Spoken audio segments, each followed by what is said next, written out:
Regarde devant vous vers Clark à l'hôtel Saint-Georges, qui occupe la majeure partie du côté gauche des pâtés de maison. L'hôtel Saint-Georges, un des plus grands hôtels de la ville de New York, est situé dans le cœur des hauteurs de Brooklyn.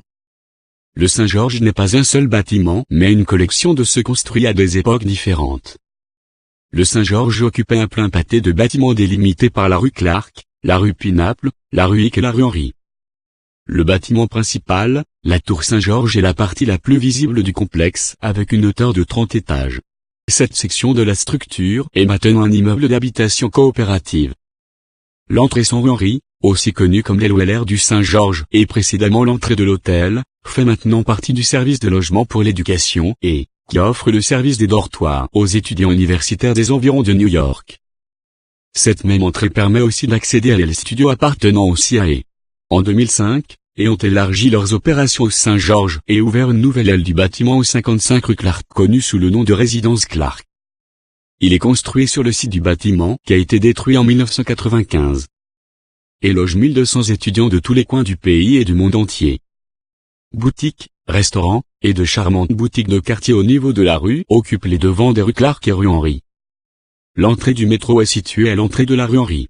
La tour Saint-Georges a attiré une fois des célébrités, des athlètes, et chaque candidat à la présidence a afflué vers ses nombreuses salles de bal. La salle de bal Colorama est la plus grande salle de banquet dans le monde et la plus grande piscine d'eau salée intérieure aux États-Unis.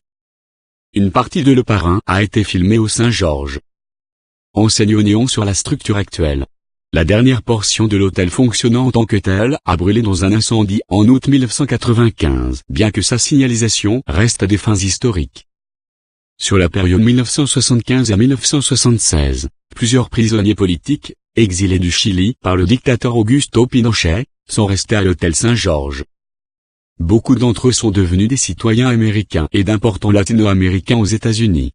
Leonard Bernstein a procédé à l'Orchestre Philharmonique de New York dans un enregistrement pour Columbia, maintenant Sony Classical, de l'ouverture Fantasy Roméo et Juliette de Tchaïkovski à l'hôtel le 28 janvier 1957, ainsi que Rhapsody in Blue de Gershwin, et Un Américain à Paris en 1959. Regardez derrière vers la promenade, à droite se trouve l'hôtel Leverick Tower de 1928, un autre grand hôtel.